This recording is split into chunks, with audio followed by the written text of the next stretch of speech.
Hai, ketemu lagi dengan saya dalam pembelajaran klinik. Kali ini saya akan jelaskan kepada kalian betapa pentingnya pembelajaran klinik untuk kita mahasiswa, baik di kedokteran, keperawatan, maupun kebidanan. Nah, kenapa begitu penting? Karena pembelajaran klinik ini sangat meningkatkan keterampilan atau psikomotor dari kita saat kita berada di lapangan. Nah, jadi yang perlu kalian pahami adalah ketika kalian di lapangan, kalian sudah harus paham teorinya.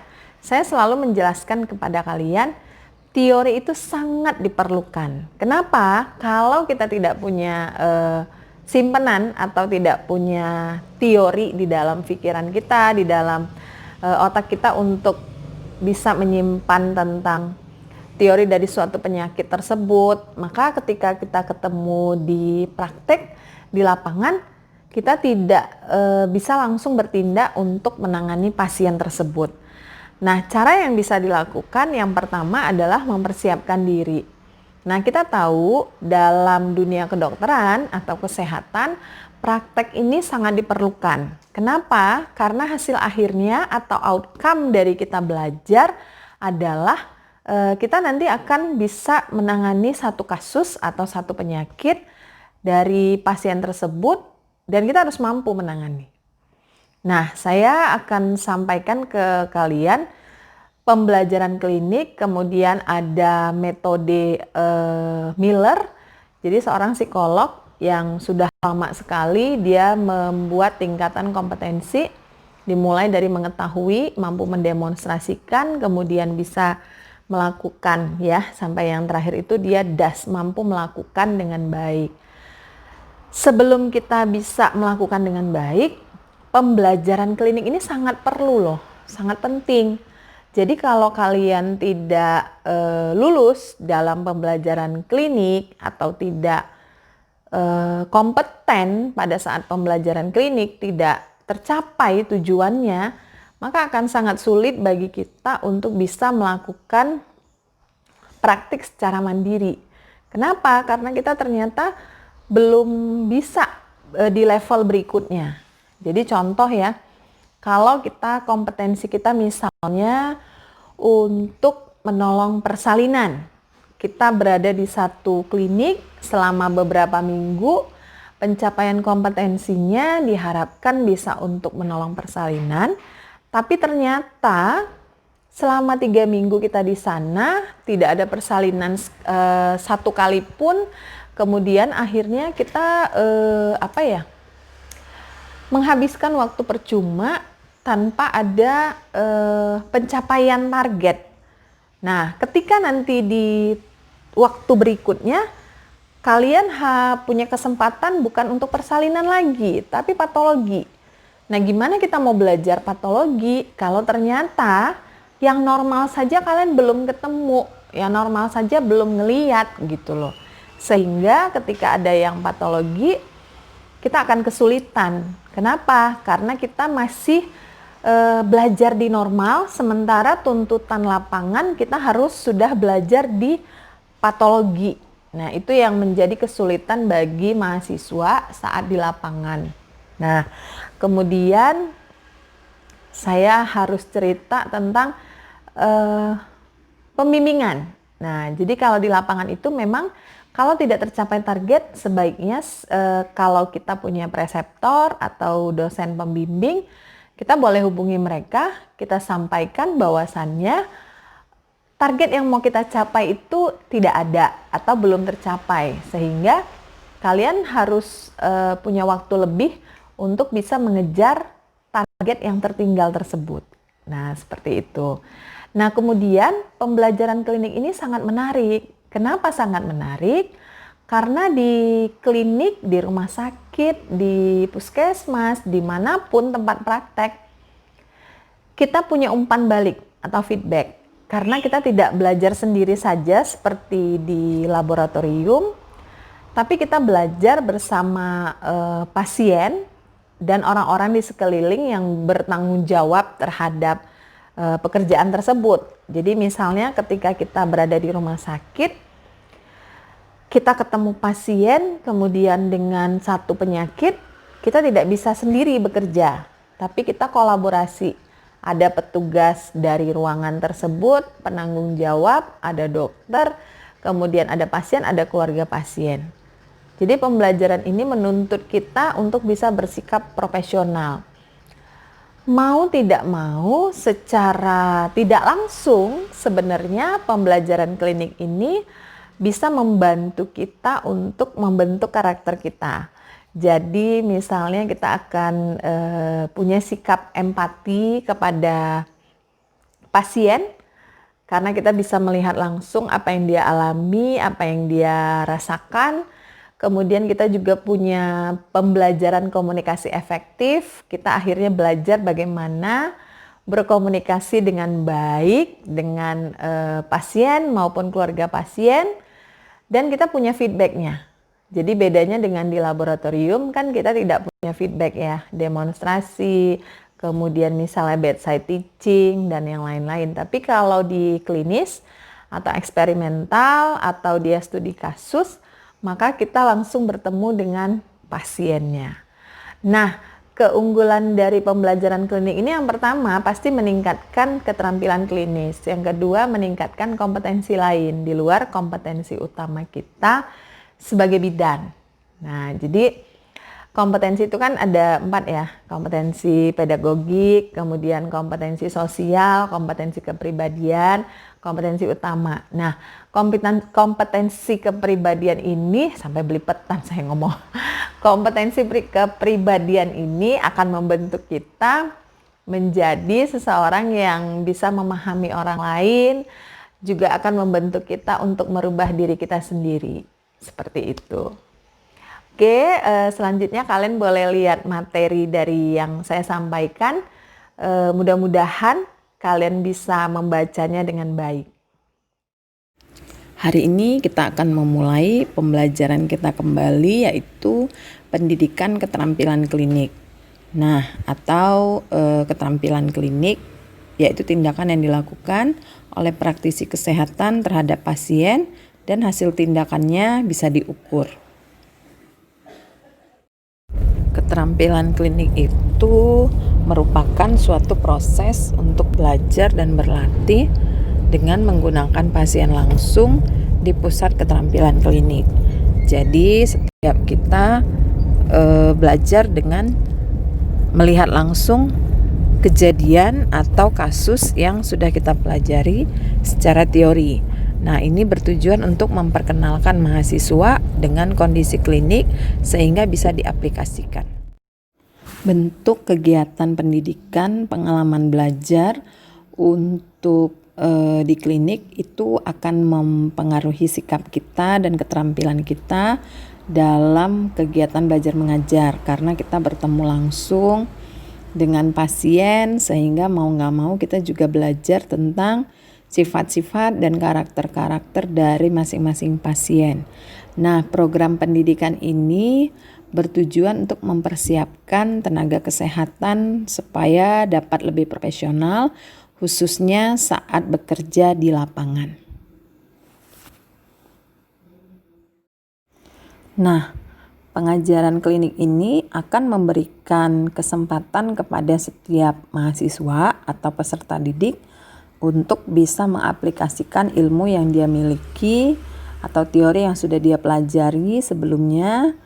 Kemudian dia masukkan ke dalam berbagai kegiatan yang bersifat keterampilan psikomotor atau meningkatkan keterampilan yang dibutuhkan sehingga tercipta suatu asuhan yang berkualitas. Semakin sering berpraktek, maka akan semakin baiklah psikomotor dari setiap peserta didik tersebut. Maka kita perlu belajar klinik.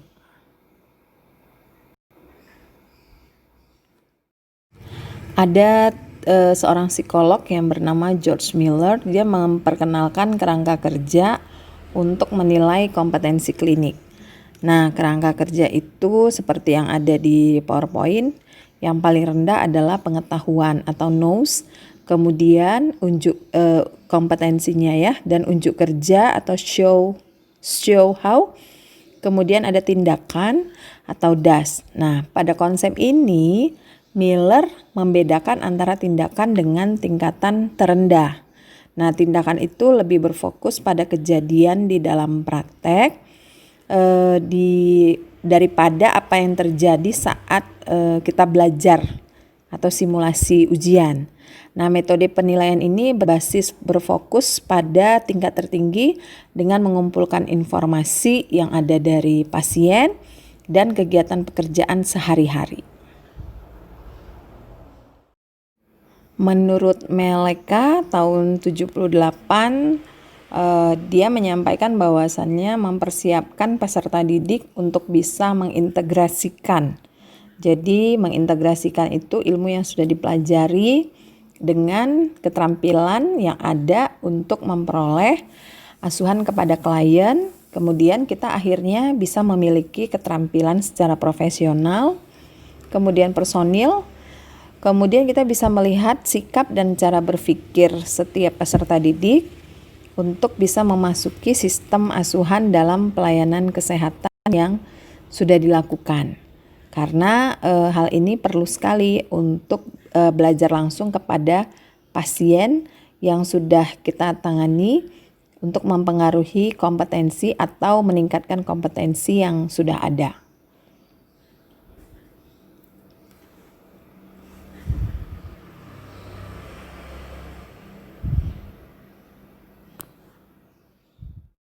Berbeda sekali dengan Banner. Banner itu memfokuskan hubungan pada teori dan aplikasinya, sehingga bisa membantu peserta didik tidak hanya menerapkan teori semata. Jadi kita nggak cuma sekedar tahu teori, tapi kita juga belajar teori-teori baru yang kita dapat saat kita berpraktek. Nah, jadi teori tersebut akhirnya kita pelajari atau kita pahami ketika dia timbul dalam praktek klinik kebidanan.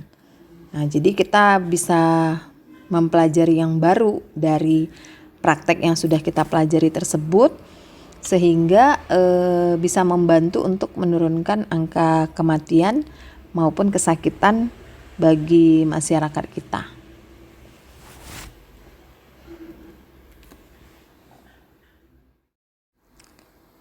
Kita akhirnya memahami begitu besar manfaat dari pembelajaran praktek klinik. Nah, yang pertama pengalaman nyata. Kita ketemu langsung pasiennya, kita langsung lihat timbal baliknya, reaksinya, kemudian sikap profesional dari kita sendiri. Kita akhirnya belajar bagaimana bersikap di depan pasien. Kemudian pemahaman ilmu dan masalah yang kita pelajari. Kemudian kita belajar untuk problem solving, artinya mengatasi masalah yang ada. Kemudian kita belajar untuk beradaptasi dan menyesuaikan bagaimana sikap profesional kita ketika di lingkungan kerja. Dan kita bisa mampu untuk mengelola tentang keperawatan. Nah, jadi sekalipun kita belajar kebidanan, secara umum kita belajar tentang bagaimana merawat, ya. Jadi kita merawat ibu dan anak khususnya karena merupakan tanggung jawab kita, sehingga setiap kasus yang kita temukan kita bisa belajar. Karena walaupun kasusnya sama, pasti akan memiliki pengalaman baru tersendiri buat kita. Jadi kita juga harus tahu gimana caranya kita bisa mengatasi masalah yang kita temukan sesuai dengan kemampuan dan wewenang kita sendiri.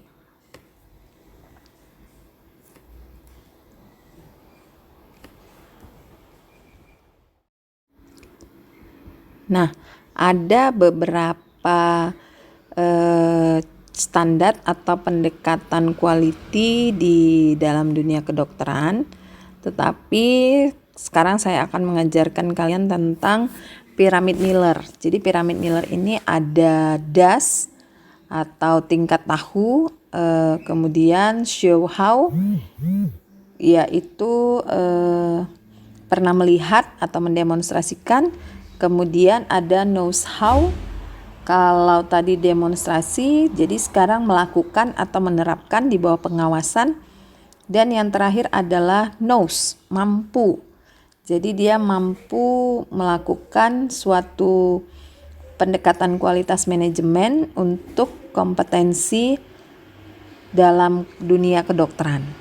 Nah, jadi piramid ini membantu kita untuk mengetahui nilai dari kompetensi klinik kita seperti apa gitu.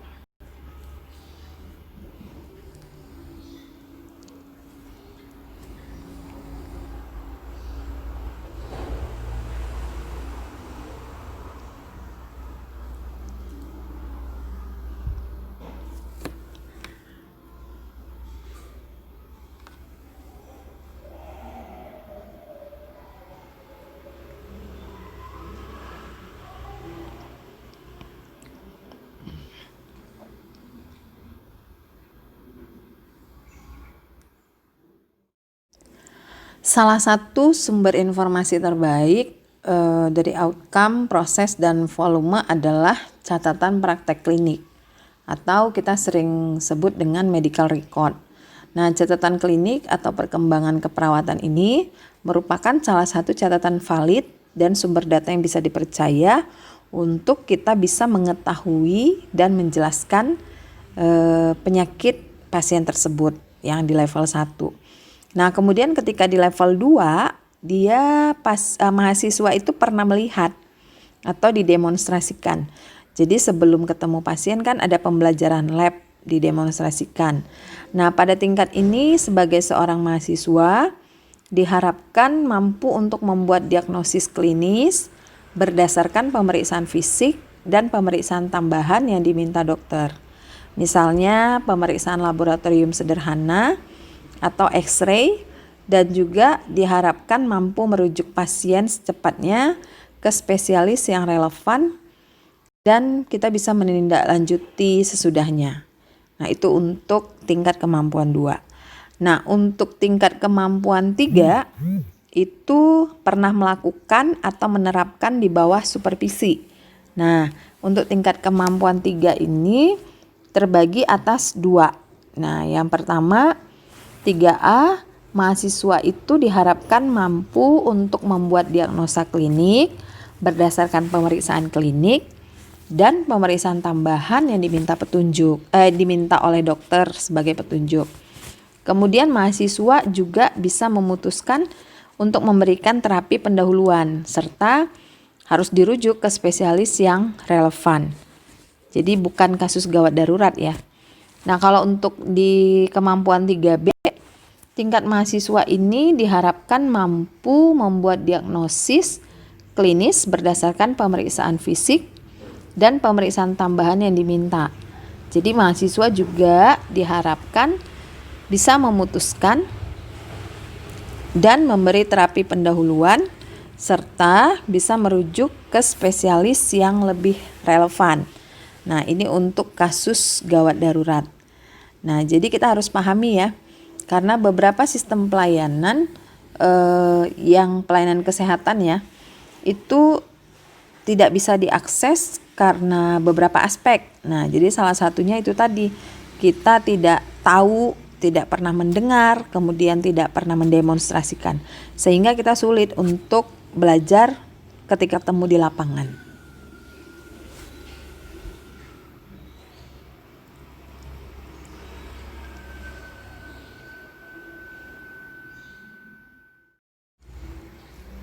Tingkat kemampuan 1 untuk piramid Miller yaitu mengetahui dan menjelaskan. Nah, di tingkat ini mahasiswa diharapkan untuk bisa mengenali dan menempatkan gambaran klinis sesuai dengan penyakit ketika membaca kepustakaan atau literatur yang ada. Nah, kalau dalam kepustakaan kita bisa mengenali gambaran penyakit yang kita temukan, kemudian kita tahu dan bisa mendapatkan informasi lebih lanjut. Nah, kalau di level ini itu mengidentifikasikan atau mengindikasikan overview level. Nah, kalau ketemu pasien dengan gambaran klinis seperti ini dan kalian sudah bisa menduga penyakitnya, maka sebagai mahasiswa kalian bisa merujuk ke dokter yang berhak atau ke petugas kesehatan yang lebih berhak untuk bisa menangani penyakitnya. Nah, seperti itu dia. Nah, kemudian juga kita bisa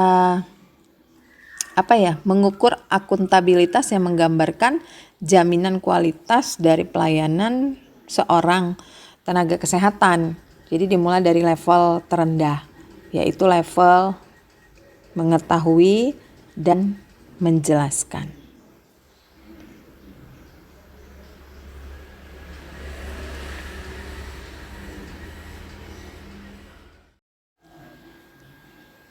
Nah, untuk tingkat kemampuan yang keempat dari Miller tadi, yaitu DAS ya. DAS itu mampu melakukan secara mandiri.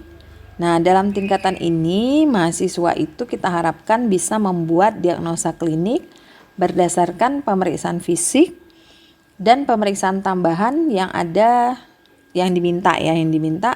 Kemudian mampu memutuskan dan menangani masalah secara mandiri hingga tuntas. Nah, jadi itu harus bisa kita lakukan. Nah, ada kompetensi dasar yang ingin kita bentuk saat kita anjurkan mahasiswa untuk praktek di lapangan, yaitu kompetensi untuk komunikasi efektif, kemudian keterampilan klinis, kemudian landasan ilmiah ilmu kebidanan, kemudian pengelolaan masalah, ya, kemudian kompetensi untuk manajemen waktu, kompetensi untuk administrasi atau dokumentasi dalam setiap kegiatan. Nah, jadi praktek klinik ini merupakan komponen penting dan tahapan yang paling ditunggu oleh sebagian besar mahasiswa lah ya, atau seluruh mahasiswa. Nah, praktek klinik ini kan dia berpusat pada masalah pasien. Maka sebagian besar pembelajaran itu dia tidak harus di lab ya. Jadi pembelajaran itu harus berlangsung di rumah sakit, terutama rumah sakit pendidikan. Supaya apa? Kalau di rumah sakit pendidikan kita bisa melihat berbagai macam kasus, kemudian orang-orang yang ada di dalam situ sudah memahami bahwasannya itu adalah pusat rujukan untuk pendidikan sehingga bisa saling sharing ilmu. Kemudian pusat pelayanan kesehatan di lini pertama. Nah, contoh seperti puskesmas, balkesmas atau balai kesehatan masyarakat, klinik-klinik atau bisa juga klinik swasta atau perusahaan dan lainnya. Nah, sebagian lagi itu biasanya kita lakukan di komunitas atau di masyarakat. Praktek klinik itu memberikan kesempatan kepada mahasiswa untuk memahami lebih jauh konsep-konsep dan pengetahuan ilmu biomedik, melatih keterampilan klinis dan prosedur klinis yang berlaku, serta bisa melatih area kompetensi dari mahasiswa tersebut untuk bisa menjadi salah satu pelaku profesional. Nah, sebagai konsekuensinya mahasiswa itu ya pasti belajar lebih giat lagi supaya bisa mencapai kompetensi tersebut. Nah, kita tadi sudah bahas tentang kompetensi ya dari satu psikolog Miller.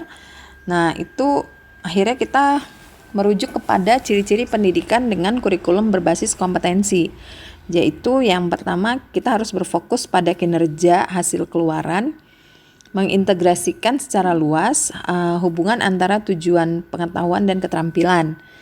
Nah, jadi ketika kita belajar teori, ketika kita di lapangan secara praktek, kita harus bisa menghubungkan secara konstekstual ya, menghubungkan tugas-tugas praktek dan tugas profesi yang akan dilaksanakan. Sehingga kita bisa merujuk ke berbagai ranah termasuk dimensi sikap dan moral, memasukkan perilaku profesional sebagai bagian dari kegiatan yang kita lakukan setiap saat. Nah, jadi kalau di 3A dan 3B tadi memang diharapkan mahasiswa itu mampu untuk mendiagnosa berdasarkan pemeriksaan fisik dan pemeriksaan tambahan yang diminta. Nah, jadi punya keahlian tersendiri lah supaya bisa melakukan tindakan untuk keterampilan praktek di klinik seperti itu. Nah, kompetensi klinis peserta didik itu nanti akan terlihat ketika selesai melakukan praktek selama beberapa waktu dan kemudian dia bisa menjelaskan dimulai dari teori, kemudian prosesnya, kemudian outcome-nya, dan dia dapat mengevaluasi kegiatan yang sudah dia lakukan, keberhasilannya sampai di mana, kemudian kalau misalnya ada kegagalannya, apa yang harus dievaluasi untuk bisa memperbaiki konsep pembelajaran di klinik.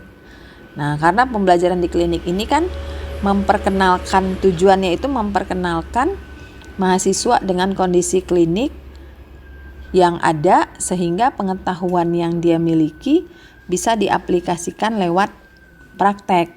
Nah, kemudian mahasiswa sendiri secara moral dia punya empati kepada pasien.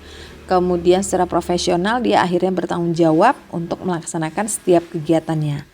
Nah, secara terintegrasi juga dia belajar untuk berkomunikasi efektif, empati, bioetik, dan mediko-legal. Jadi pencapaiannya menjadi modal usaha awal nanti.